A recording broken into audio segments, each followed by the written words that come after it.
Alright,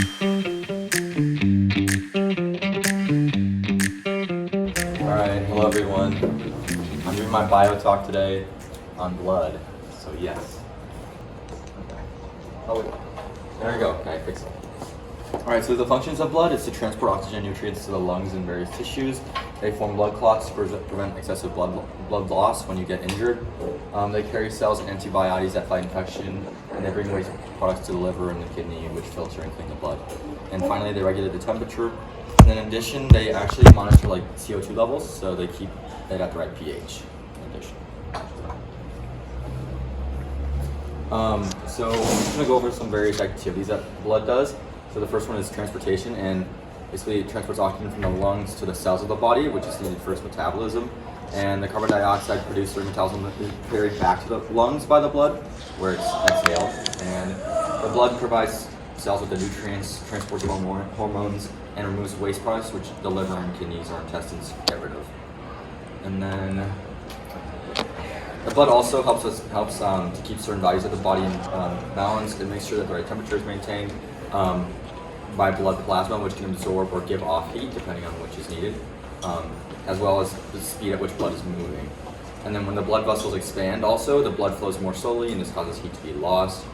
And then like when the environmental temperature is low, the blood vessels contract, so as little heat as possible is lost as well. So I'll go over the four main blood types. Maybe you guys know which one you are, maybe you don't. But there are four main, which are A, B, and O. And they're determined by the presence or absence of antigens A and B on the surface of red blood cells. And there's also a protein called the Rh factor, which means whether the blood type is present or negative if the protein is there. And it's inherited, so you get it from your parents. So A-type blood will actually have A antigens on the red blood cells, and B will have B antigens. AB will have both antigens, and O will have neither antigens. And I'll go over what this means kind of next in terms of like donating blood and stuff like that. So the AB blood produces no antibodies against A or B antigens because the red blood cells have A and B antigens. So it's a universal acceptor, so you can get blood from anybody. That's kind of what you want to be. And then blood B can accept from everyone except type A because the B antigen. And then blood A is the same type as B, but they did it reversed. And then blood O has no antigens, so they can donate to everybody. Yeah, it's on the blood. Red blood cells represent like 40 to 45% of your blood value and are generated at a rate of like 4 to 5 billion per hour, so it's a really big number. And they live for about 120 days before they die. And then plasma is the liquid portion of your blood, and it's yellowish, mostly made up of water, but also contains proteins, sugars, hormones, and salts. It transports this water and nutrients to your blood tissues, or to your body's tissues. And the white blood cells, which are leukocytes, only account for actually 1% of your blood. And these are essential for like preventing illness and disease, which I'm sure you've heard about before.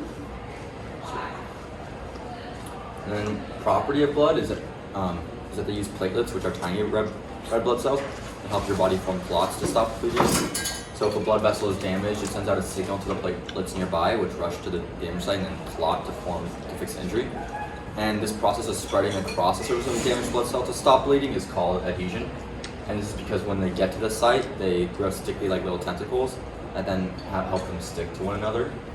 And then they also send out chemical signals to attract more blood cells and platelets to pile on and complete the process. There's some more facts, because I'm almost finished. But once blood platelets are made and circulated into the bloodstream, they live for about 8 to 10 days. And normal platelet count is 150,000 to 450,000 platelets per microliter of blood, so that's almost a lot high. And then the platelets have a limited lifespan of like 7 days, so they pose a challenge to maintain like a steady supply when you're like donating blood and stuff. And each day, the average healthy adult produces about 100 billion platelets, so it's like 1 million platelets every single second, so that's a lot. Yeah. And then now just some diseases that have to do with the blood. I'm not even going to try to pronounce that. But it happens when bone marrow makes too little platelets, or the platelets are destroyed. So, like internal or external bleeding can occur, and you can't heal, especially in the brain, and then that can like kill you. And then the same thing, but with essential in front of it. the bone marrow makes too many platelets, and then blood clots form and thicken, which block blood supply, so then you can die from that too. And then this one, the last one, hemophilia, I think everybody's kind of heard of this one, but it's caused by mutation in the genes, and it's where your body can't clot. So if you just fall over, trip, or like scrape your knee, then you can actually die. So that's what sucks. And that's pretty much it. So if you guys have any questions, thank you. Thank you. That was good BioTalk. Okay. All right. Well, thank you, Charlie, for presenting about blood. I have an announcement. So tomorrow, I'll be leading a dissection, a frog dissection, at the middle school from 3 p.m. to 4:30 p.m. And right now, we currently have 2 volunteers, which is William and Abby, and we need one more person to help, shadow a desk or a table for the kids at the middle school in order to, for them to guide them and for them to do the dissection right. It's going to be a frog dissection, so if anyone's interested, you can come find me, and I'll give you like the resources and the materials to go over before, being at the dissection site tomorrow.